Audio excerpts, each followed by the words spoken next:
All right, everyone. Welcome to Real Sales Talk. We had a few initial technical difficulties, but we are live. We've got Katie's video on Blab, and we have Katie's voice on my speakerphone. So definitely a hack for hack of all hacks. So this Real Sales Talk is a show for salespeople by real salespeople. Henry and I are your co-hosts, and we have a very, very special guest, the lovely, beautiful, the extraordinary Katie Lance. Thank you so much, Katie, for joining. Oh, thank you for having me. Excited to be here. Yes, absolutely. We've got quite an audience, so let's just make sure that we cover some housekeeping rules. And let me pull them up here because I moved out of that to send you an email. So one of the things that we should definitely, is this it? Yes. Okay. So so again, welcome. Thanks so much. And Henry, do you want to talk about Ask Gary V book, because we've been giving away one book a week. This book right here, Ask Gary V book, for everyone who registers on realsalestlk.com. Yeah, so I can start with that. So as Sean said, right, we're giving away the Ask Gary V book every week to people on our email newsletter list. This isn't a list that we're going to spam you, right? We're just kind of sending out updates of when we're going on Blab and reminding people to kind of subscribe for it. And then if there's any good sales things that we find throughout the week, we'll also send that out. But essentially every week we're picking somebody to win. And then this week we've selected somebody, Sarah Cutright. If Sarah's on right now, please, everybody congratulate Sarah. She's going to be the one getting the Ask Gary V book. And then we've also given it out to two other people over the last few weeks. It was Veronica Shu and then Rigo. And I don't have Rigo's last name right in front of me here, but going to continue to give them out. And, next week, hopefully we'll have somebody else to get the book as well. Awesome. Cool. So next order of conversation is Blab housekeeping. So I'll go ahead and take this one, and then we can transition into getting Katie talking about social media strategy for salespeople. So if you've got a question, Blab is really, really fantastic for being able to field and engage people. So if you've got a question, you can chat it in the box bottom right. And as you have questions and feel brave enough to join the last remaining video seat, you can join in anytime. Just click the little button there and join in. And we'd love to have you ask your questions as they come on video form. So without further ado, I want to introduce my friend Katie Lance to you. She is a social media strategist. She runs her own consulting company, Katie Lance Consulting, and she's just awesome. She's a master at social media. She's a great wordsmith and public orator. She flies around the country and speaking to thousands and thousands of people. Hopefully that's not an exaggeration. And best of all, she's my friend. I feel like I know you quite a bit because of social media. So our friendship actually had started probably on social media, right, Katie? Yeah, totally. And probably most recently, I would say on Snapchat, probably. I really feel like I've gotten to know you quite well. I know that you've got two boys, and you've got an awesome husband who sends you flowers. So you get to learn some really, really great things on social media. So we're so glad to have you, Katie. I want to get things. Did you want to add something? No, I was saying she got the bathroom redone recently. It looks great. Cool. So got my social media mug here. So. Yeah. I'm surprised you're not drinking wine this time of day, Katie. I know. I'll have to go get the wine and open it up. So let's get things kicked off, Katie. I think I've got a question that probably a lot of people on the blab or thinking, which is, why should I as a salesperson care about social media? Sorry, I'm like watching your mouth move faster than I hear you. It's like a delay. That's what you're saying. Well, I think, we're living in a day and age where, just about everybody's on social. And I think for anybody in sales, I think it's an important piece of it. It's an important piece. Anytime you're in sales, obviously you're going to do a little bit of homework. You're going to hopefully do your due diligence. And, because of social, we know more about people than ever before. Before it was really challenging to, I hear myself twice. I think I hear myself on the black man on the phone, actually. Oh, funny. Let me see if I can. I wouldn't. Sorry. Okay, we're going to mute that. I still hear myself twice. I think I'm on the blab. I think I'm officially on the blab. And oh, really? I think so. Henry, maybe we could try hanging up the phone and stay on the blab though. What happened? We lost Henry, didn't we? This is awesome. Okay, so sorry guys. I don't know what's in here. Henry's saying hear this echo. Okay. Let's see here. We lost Henry, didn't we? I love this. He can't call back in. Oh no. Okay, Henry looks like he's calling back in. Okay, so I wonder. Thanks, guys, for being patient here. This isn't quite normal. Okay.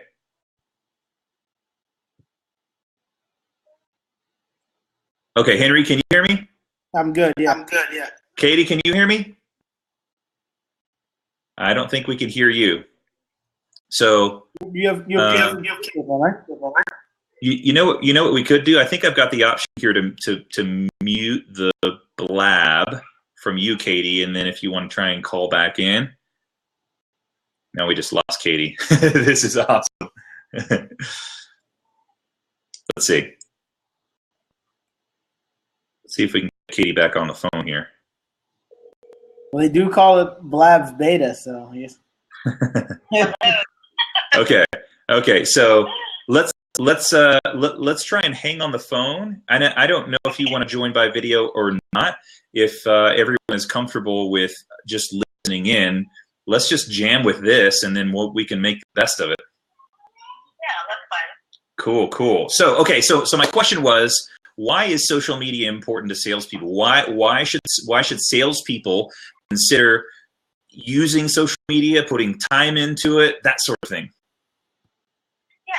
So I think a good salesperson is going to do their due diligence. They're going to do their research before they hop on the phone with a prospect or a client. And social media, with all the different networks that are out there, doesn't mean you have to be best friends with them. But there's a lot of information that's just naturally out there on social media, whether it's LinkedIn or Facebook. Could be Instagram, could be any other social network. And so, sort of at its core, I think that's really important. I mean, even just, myself, before I hop on a call with a potential client, it's sort of expected that you kind of do your due diligence a little bit and just, get a little bit of a baseline. It doesn't mean you're going to hop on the phone and say, oh, hi, I just saw you went on vacation, and I just saw you did this, and I saw you did, you're not going to be creepy about it. But it gives you a little context into who they are, and what kind of person they are also. So some people are more private than others, obviously, but I think not just finding out about someone's work history, but sort of finding out the context of who they are, which will give you maybe opportunities for common ground when you're having a conversation.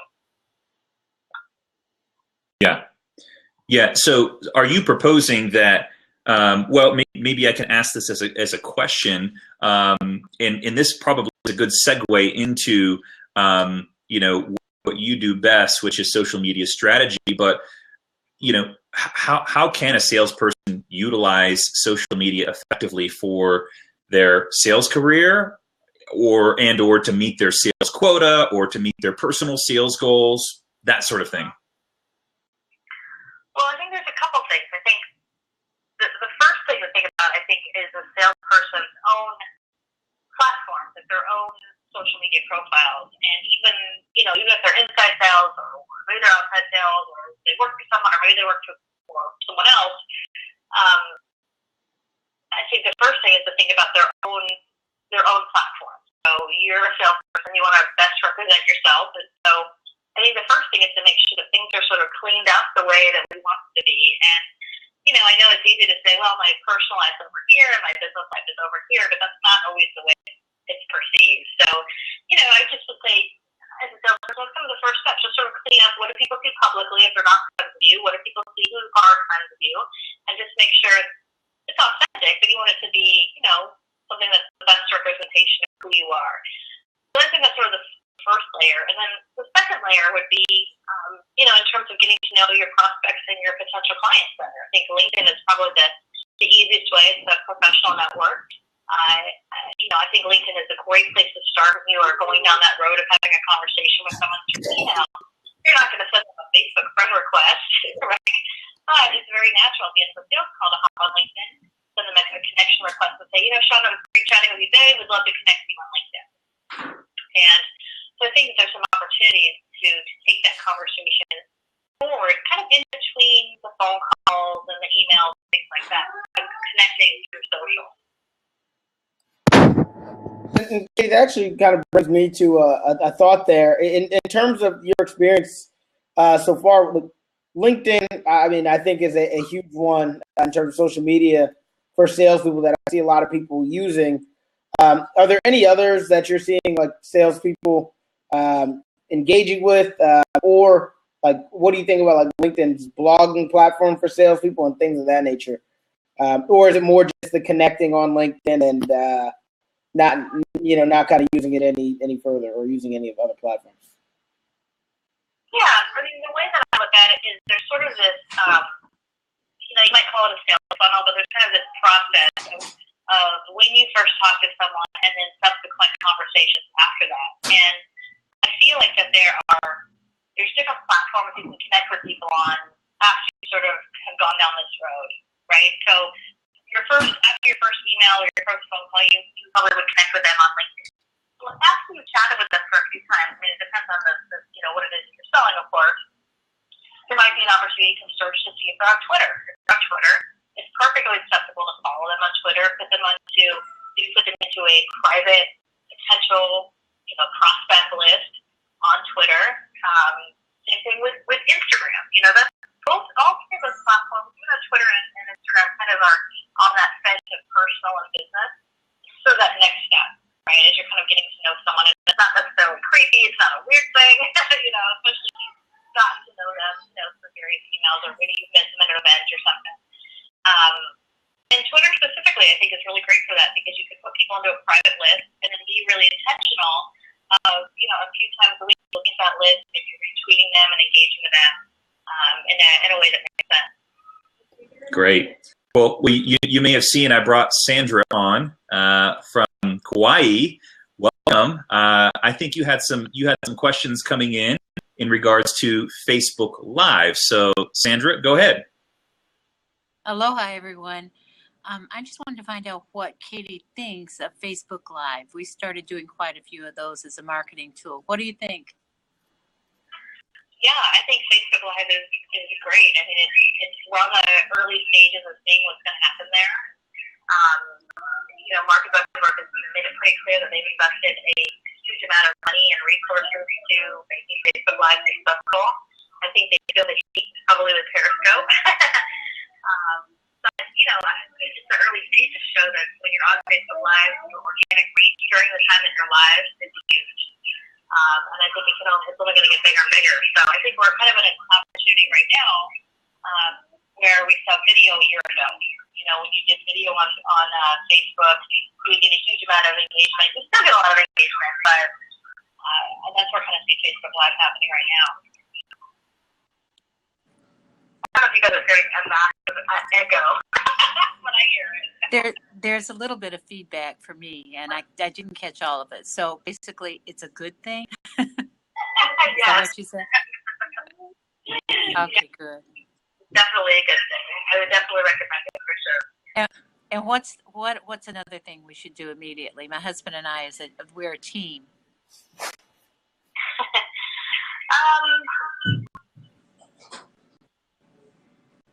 Oops. We just lost the call here. Let me give her a call back. Hang tight. Great questions, though, Sam. I think Facebook Live is going to be an interesting new platform to kind of battle out with Periscope. Katie, I wonder if you can. Well, I guess if you mute your phone, then we probably can't hear you through the phone. So, I guess we just try and do as is. Can you hear me okay, Katie? Yeah, I muted my computer so I can see you on the computer and I mute you, and then I think I can hear all of you through the phone. Perfect. Perfect. So Sandra, go ahead. So you were asking about Facebook Live, strategy for Facebook Live, and I think Katie, Sandra may have missed some of that. Sorry, my daughter is deciding to give it an encore here. Cute. I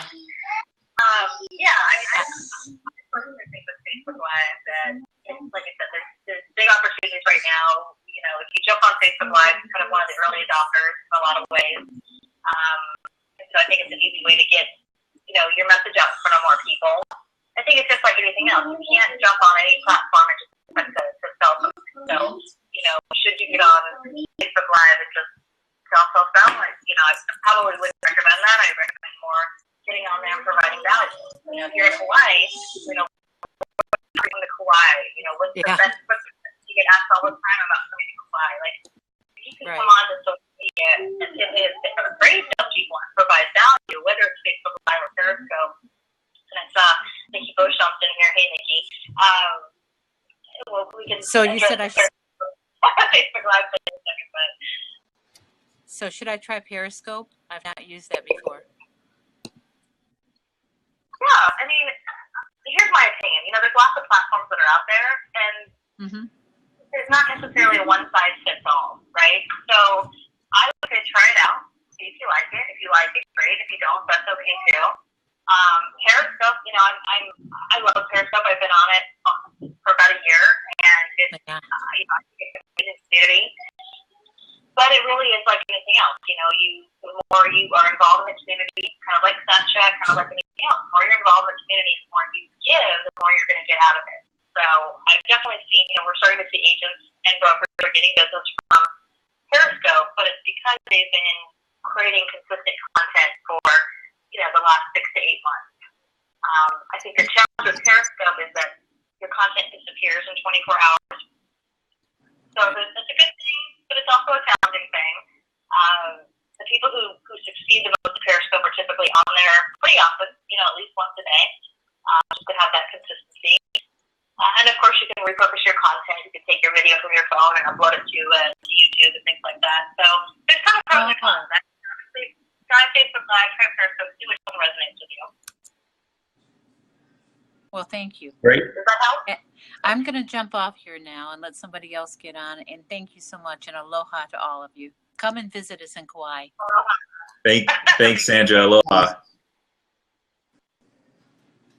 All right.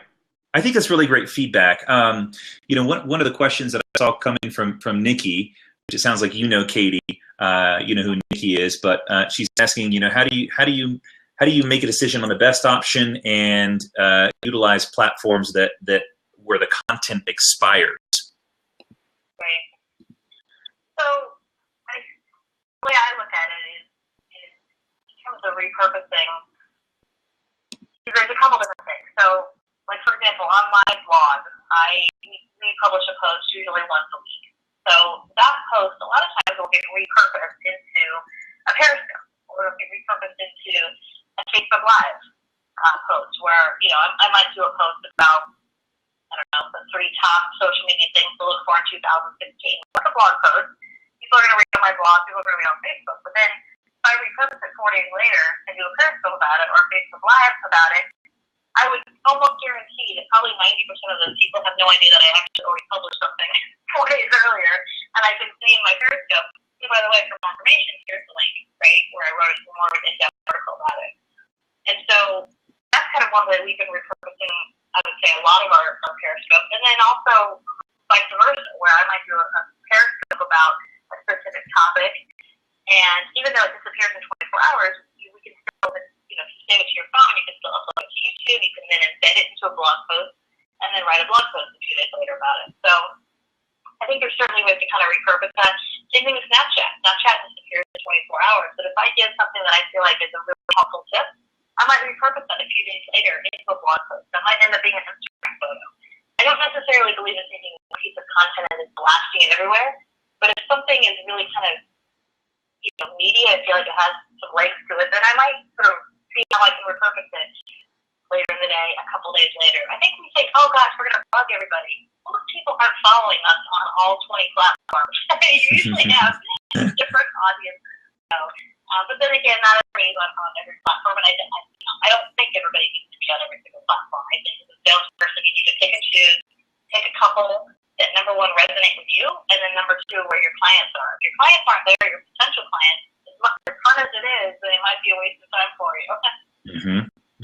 I know I've been having that conversation about Snapchat with some other sales leaders, sales thought leaders, and one of the objections to jumping on Snapchat that a couple of people told me is my audience and my clients are just not there. And I suppose my thought is maybe they will be there in 6 months, 12 months. And so is it worth it to be ahead of the game, start creating content, building an audience? That way, when your ideal client does get on there, they see that you've been on for a long time, or you've been an early adopter and you've been creating content for a while, and it's easier to attract people if you've been on for a while.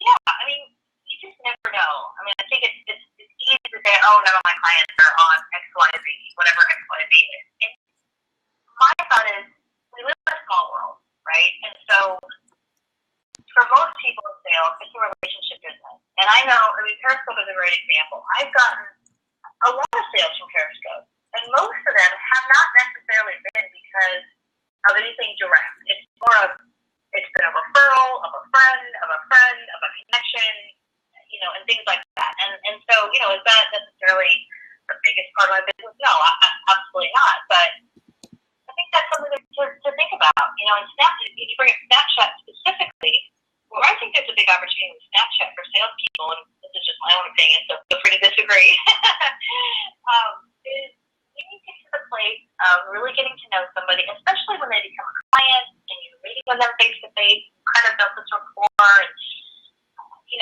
if you can bring up the fact you're on Snapchat and then they're on Snapchat, there's sort of this, because it's kind of really, we're part of the same club together, and it's one more way to connect. That's all it is.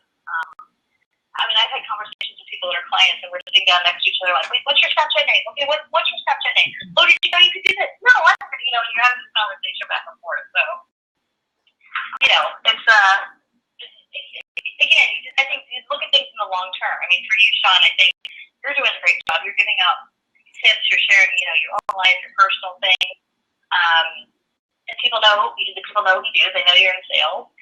The same thing with you, Henry. And I think that stuff like that, a lot of it's going to come back to you. So I always believe in that philosophy. I think so. And I'm looking at everyone who's on the Blab tonight, and I can see 3 or 4 or 5 people that I've been engaging with on Snapchat, and I think heard about this by way of Snapchat. And so, who knows what this show will turn into for Henry and I, but what I know for certain is that it's been an incredible platform to establish relationships that I would not have otherwise had, and provide content and provide value that a lot of people heard about this show, because heard about the value that this show provides because of the personability that Snapchat provides. So just kind of piggyback on that, right? I think that number one, the relationships you can build on Snapchat just are so much deeper than pretty much any other platform that I've seen, just because everything is one-to-one, right? I mean, at first it starts off you blasting to everybody, but then once somebody messages you, it becomes a one-to-one communication, which is huge for really building those relationships. And number two, people say, like, yeah, my customer's not there because, like, so for example, in our industry, right, Sean, a lot of times that people are thinking like the CIO, the C-level person's not there. But what you're not thinking about is some of those, the younger people in that company who may be on Snapchat, who then maybe you're engaging with, and then can influence that CIO or the C-level executive. So I think it's huge. I think it is a great place to be. And yeah, like Katie said, you just got to kind of mess around and kind of figure out which ones make the most sense. Can't be on everyone, but I think there are some good ones to be on. Well, Katie? you bring up a really good point about connecting with some of those, I don't want to say middle management or whatever, however you said it. You said it more politically correct. But it's true. I mean, I've definitely felt that way. I mean, it's, not as many C-level executives are on there. I think we lost both of them. I can hear you. Yeah, I can hear you. Can you hear me? We're not getting to the phone. Anyway, I don't know. I can't see you guys, but that's okay. Yeah, keep going. You're good. Okay. I was just going to say, I definitely think there's value in connecting with, different people in the organization. I know for myself, I'm definitely a testament to that. I mean, people that I connect with a lot of them on social media are like the marketing coordinators or the other account reps or, and when you can build a rapport with that person and bring that value to them, like you said, that's the gateway to the CIO or the CTO or the CMO. Like, a lot of times that's who's going to open the door for you. Yeah, I think you can get champions, and that's the thing that keeps resounding in my mind when I use. I mean, I've been really all in with Snapchat, and it seems like the more that I use it, the more that I love it and fall in love with it. But I'm being exposed to people and companies that I wouldn't normally be exposed to because of Snapchat, and I think that there's a huge opportunity to generate champions, in those companies. And so maybe it is not the decision maker or the contract signer, but maybe it is that champion who can influence the decision maker in products or services, or and some of our guests here on the line, homes. Maybe there's a champion in the neighborhood who's following you on Snapchat, and because you're providing value and that you're memorable, they then talk about you to their neighbor who just out of the blue mentions, I think we're thinking about putting our house on the market. So champions, I think, are really, really key, and I think that that's overlooked and underestimated majorly. Definitely. And I also would add to that you really have to be in it for the long haul. I mean, I discover this almost every day when I have conversations with people who are signing contracts, or, for me, my business is consulting, coaching, and speaking. And I can't tell you how many times I sign a contract or some sort of agreement, and I always ask, sometimes I know how they've heard about me, but other times I'm like, something's come to be. And invariably, it's like, 3 years ago, you did this, and then a year ago, you did this. And it's like, you really got to be in it for the long haul. And there's so much value in consistently putting out good value and good content. Doesn't mean you have to be blogging every day, but wherever your comfort, whether it's live video, whether it's recorded video. I see Mike Ganina, who's in here. He's awesome. He's a good friend of mine. He's on Snapchat. And, he's great at video. Like, so wherever, your comfort zone is, bring that value and don't underestimate that. The value of time. I think so many times, like Gary Vaynerchuk always says, stop trying to close like a 19-year-old boy, and it's so true. It's like you got to be in it for the long haul. So I'm a huge believer in that.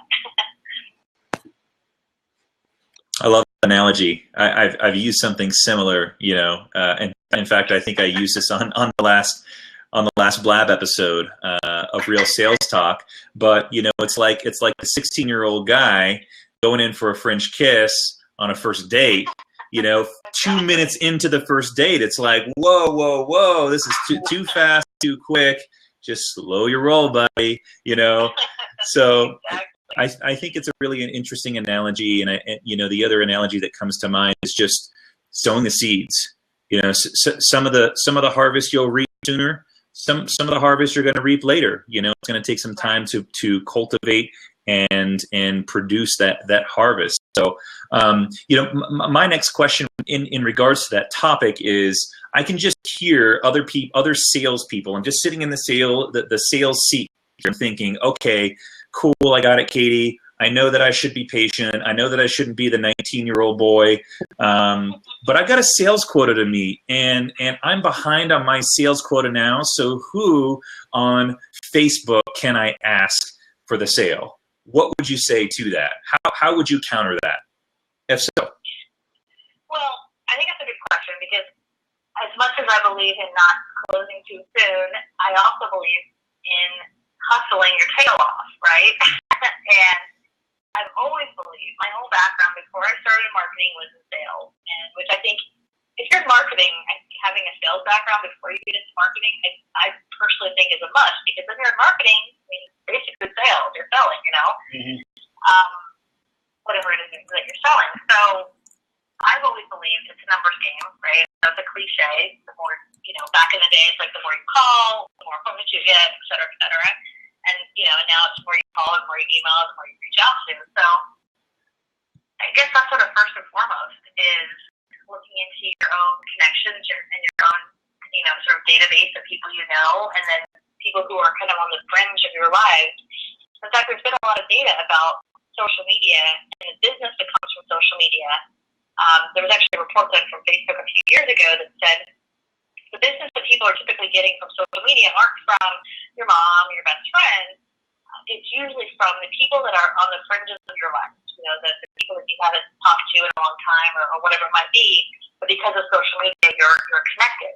So I guess to answer your question is, if I was a salesperson trying to meet a quota, I would get really creative. I would start looking through all my Facebook friend connections, all my LinkedIn connections, all my Instagram, my Twitter. I would, kind of make a hit list of like, who are my, am I close to any potential deals with any of these people? If not, who can introduce me? Like, where do I want to go? And I think that's a big part of social media is getting introduced to the right people and paying attention to the fact like, oh, so-and-so, can you introduce me? Right? And not just asking for it once in a blue moon, but asking for those introductions, 5 or 10 times a day for various people. And the way you can ask for those is you've given so much value on social media. When you ask for something, it's like, of course, I would love to help you out, Sean. Like, you're so helpful to me. So it's a little bit of give and take, right? The people that only ask stuff for me and don't give anything, like, I take note of that. It's like, okay, that's somebody who just wants something without giving it in return. So, but yeah, kind of straight up hustle. Like, I do that all the time. It's like, if I feel like I'm in a lull in my business, it's like, okay, who can I reach out to? Who's a potential prospect? Who's somebody, and just kind of dig into your own network, because that's usually a great place to start. Yeah. And you see here, Mike's here because he said he does everything you say from a social media standpoint. That's one person, you could easily be like, hey, could you introduce me to somebody, right? So I think you're spot on with like providing the value, and then that in turn will help out. Something that you said there, right?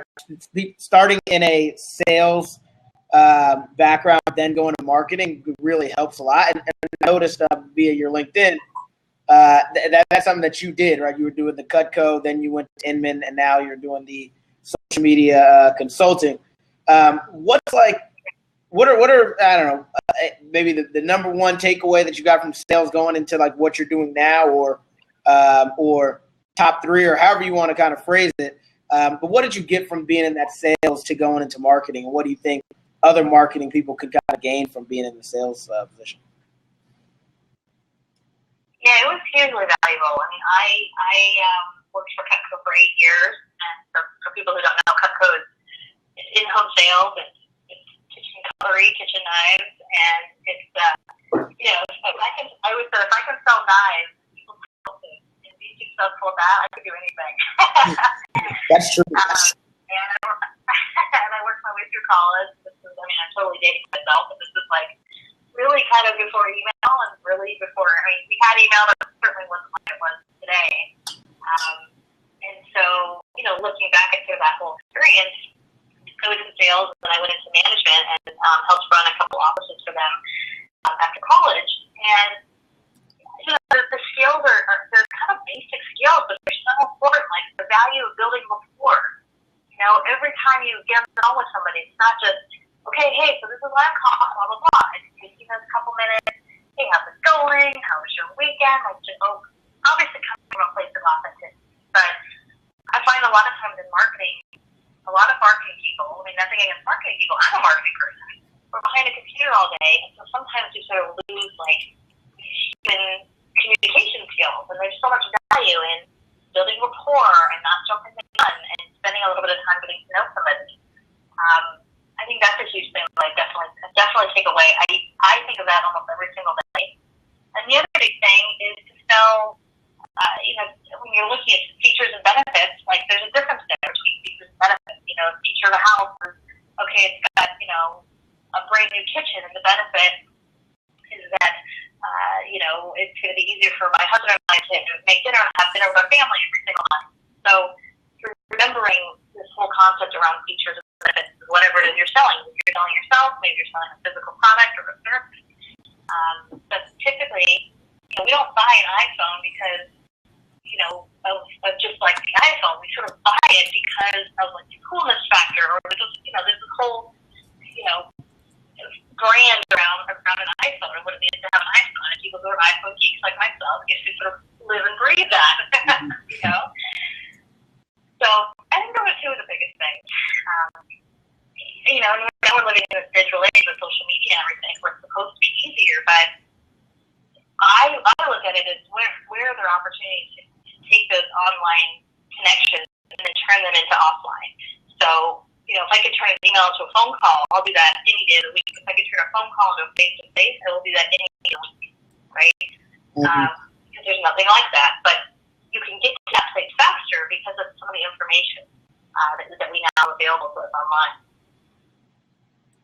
So we've got a question from J.D. Fairweather coming in here. As small businesses increase their engagement with their customers/clients over social apps and now chat, how do they protect themselves from platform owners selling ads to their customers/clients using the information gathered from their one-on-one engagements? And are we seeing this already? Risk versus reward. I'm reading this question. I don't know if I'm reading it right. Focus on increase your engagement. I don't know if I'm reading that question right. I don't quite understand the question. Jay, do you want to rephrase it and or join us by video to ask? Yeah, sorry, JD. Don't need to be a bit dense here. So while he's typing that, one of the other objections I can hear from salespeople, and I'm sure no one who's watching this lab right now is thinking this, but what would you say to the salesperson who says that they're too busy and they don't have time for social media? Well, I think you've got to make some time. If you're in sales, you should not be on Facebook all day, or Snapchat, or Periscope. I've seen that where you see a salesperson and all they're doing is on social media all day, and you have to wonder, well, when are they actually, selling or doing their job? So you have to find a balance. And I think, Sean, you're a great example. And Henry, I'm not trying to ignore you. I just know Sean better. Right now. So I think, Sean, you do a great job on Snapchat. You share your morning, your morning in, you kind of share some thoughts. Then I see you sometimes pop in around lunchtime, and then I see you in the evening. And so it's very clear to me, you're busy, you're successful, but you still have time to kind of pop in, and you're giving really good, valuable tips, and you're not just popping in and leaving, you're engaging with people.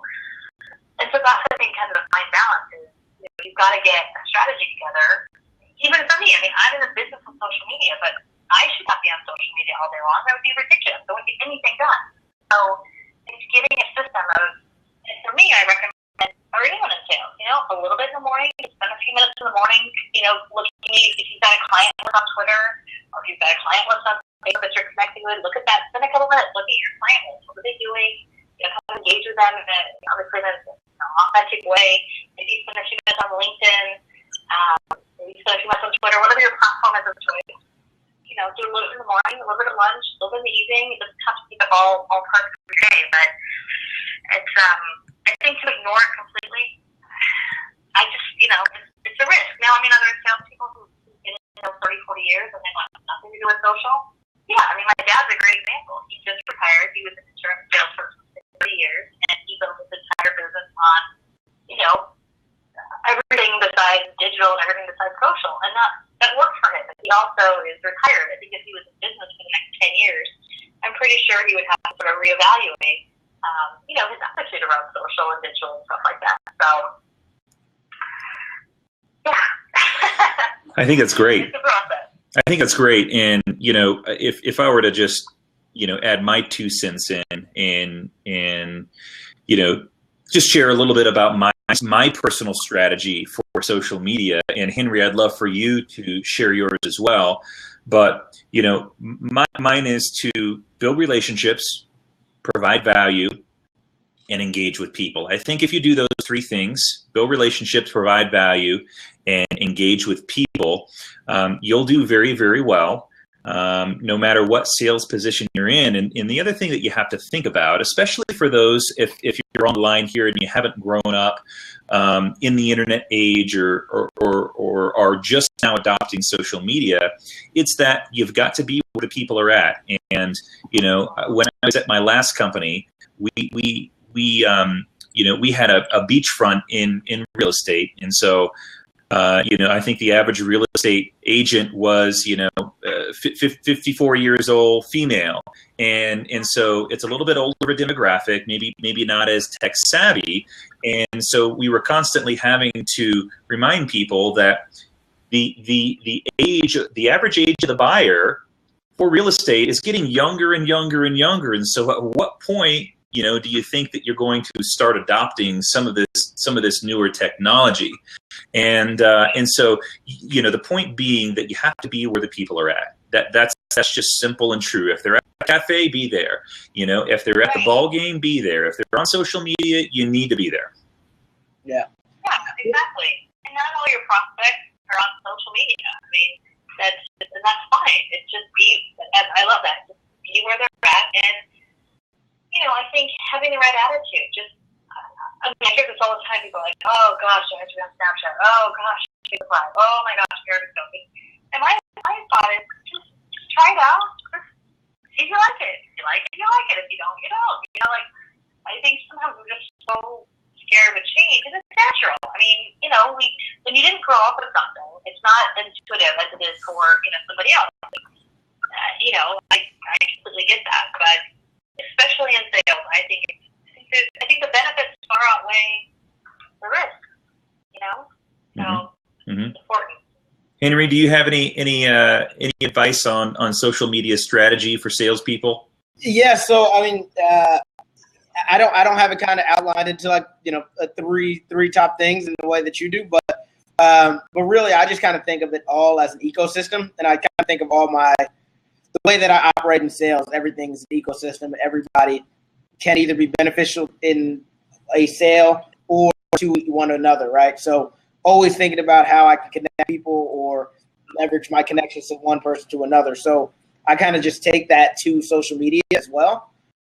And LinkedIn is probably my number one for that. Pretty much if I talk to anybody, whether it's a first conversation and goes for 10 minutes or this is somebody who I've sold to many a times, I try to make sure that I connect with every single person like that, so that if anything does come up where it's maybe I'm looking at somebody else's, we're not connected yet, but I know I want to connect with this person, I can see if they've connected with anybody who I've ever spoken with in my in the history of time.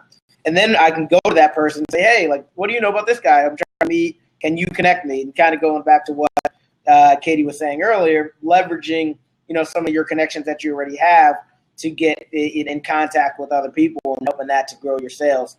That's been huge for me. And even if it's not to connect me, sometimes it's, how does this organization work? You may know better than me because I see that you're connecting with this person. I see on their LinkedIn that they own some of your technology. So I'm assuming that you've done business with them. Am I talking to the right guy? Blase, or guy, blase. But for me, it's been great for growing my relationships, growing the ecosystem, and gathering information. That's been my big Great. Cool. So we've got just a few minutes left. I want to ask Katie one last question, and then we can. Oh, we got G coming in here. Hopefully, this is going to work, and he's going to be able to ask his question with some a little bit more clarity. JD, what's going on, my man? How everything going? Awesome today, man. How's everything going with you guys? Amazing. Welcome. Great. Amazing. Hey, Katie. You got a question for Katie? Go ahead. ahead. I do. I really am speaking more to some of the changes that have happened more recently with the introduction to like chat bots and stuff that it encourages more personal engagement, more one-on-one engagement on these social apps with your customer, your client base. And my concern or my thought is that once this information starts to flow through these channels, especially these one-on-ones, you're literally like curating your customer, your client list on these social app channels. What happens when those ads that they like to run, because even right now they're starting to test ads against the chatbot messages and stuff. What happens when your one-on-one curated customer list is shown ads based off of competitors purchasing them?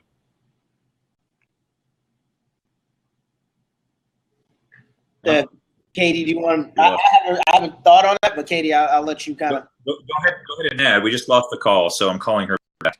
Go ahead and add your thought, Henry.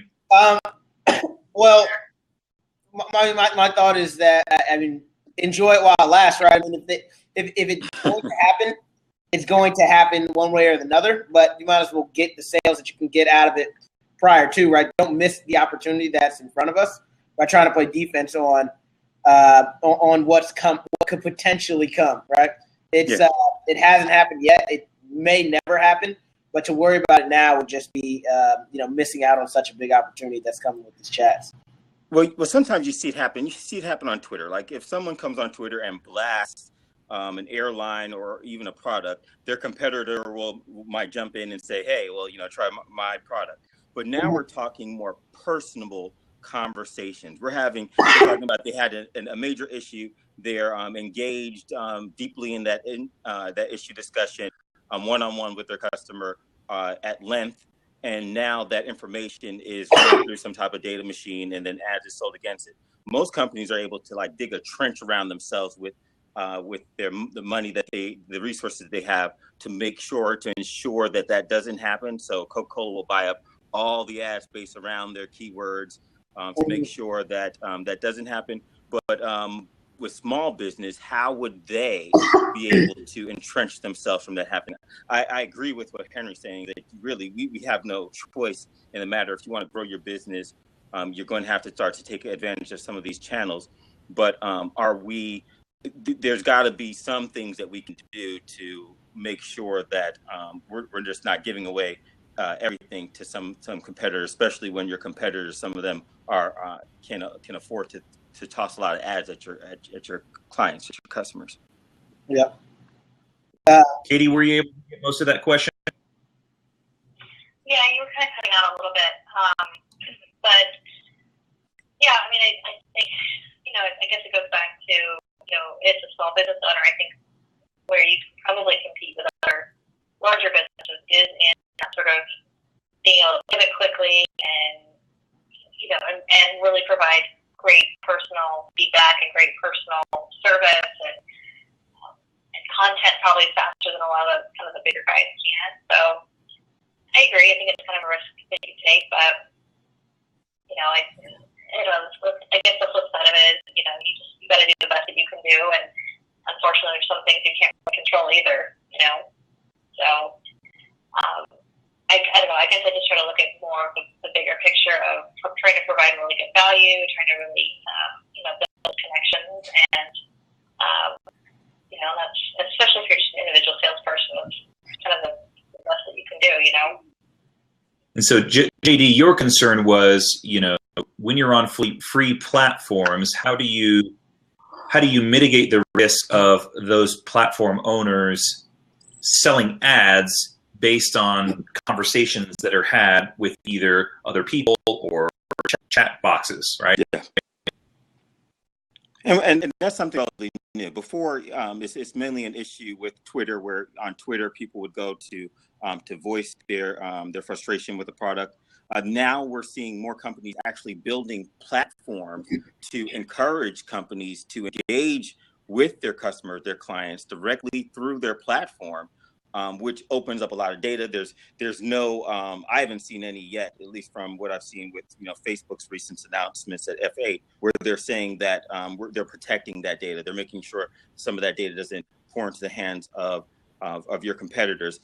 Really, for them to even say that would be conflicting to their interests. So at this point now, as small business owners, as growing companies have to know, how does that impact them short term as they build out their plans, their social plans on using those platforms? Yeah, I think it's one of those things like we don't know what we don't know, right? So Mark rolling out Facebook Messenger to be more just more user friendly for customer service, things like that. So there's certainly the risk at some point of seeing competitors' ads in there. I feel like that would kind of cannibalize Facebook in a lot of ways. I don't have a crystal ball, but I think my gut would be that Facebook would try to monetize that in a different way and maybe offer businesses, I don't know, maybe an upgrade to Messenger or a different type of version to Messenger versus the free version or something. I don't know. I think it's a good question. We're in the early stages of that whole thing right now. So this reminds me of what we saw with Google Gmail. Gmail started serving ads to its users based on whatever was in the email message, which was, I think that there was some sort of lawsuit that was filed by some of the users because they felt like it was an invasion of privacy. I didn't know about that. Yeah, I do remember that. It was a little creepy too. Right. Okay. So I want to be respectful of your time, Katie. I know we're a little bit over, but I did want to ask you one last question. What would you tell sales reps? What sort of apps or hacks would you recommend in order for salespeople to develop and execute on? I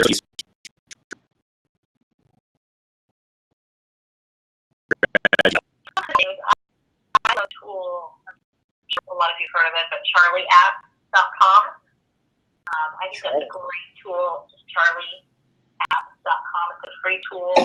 There's a paid version of it, but it's a great free service where it connects social networks with your calendar, and about an hour before you have a meeting, you get an email with sort of this blurb about who you are about to meet with, and it gives you a few links to their website, their social stuff, things that you might have in common. It's kind of this nice little social media summary that's handed to you before you have a meeting, which is kind of nice. In fact, the first time I signed up for it, when you get emails from Charlie App, the signature says something along the lines of, "It's your assistant Charlie," and my assistant, who helps me with my email, actually saw that and said, "Do you have another assistant to talk to me about?" I'm like, "Oh, no. You haven't been replaced, I promise." So, I actually get an email at the beginning of the day saying, "Hey, you have 3 appointments for the day," or whatever my appointments are, and it will kind of show a little breakdown, and then I get another email about an hour before meeting. So that's one thing I think for any salespeople. It's free. It's a great tool. Again, it connects your calendar with your social sites. And then I also think that there's a lot of information on Twitter. Depending on your industry, you can use tools like Hootsuite. Hootsuite.com is a great tool where you can. There's a free version. There's also a paid version, but a lot of people just use Hootsuite to schedule content. I think Hootsuite, one of the things people don't talk about enough with Hootsuite is you can save searches. So if you're a salesperson and you are, I'll just use real estate as an example because I work with so many people in real research house hunting and serve up tweets to you from people who are saying the words house hunting who live within a 30-mile radius of the market area that you serve in, right?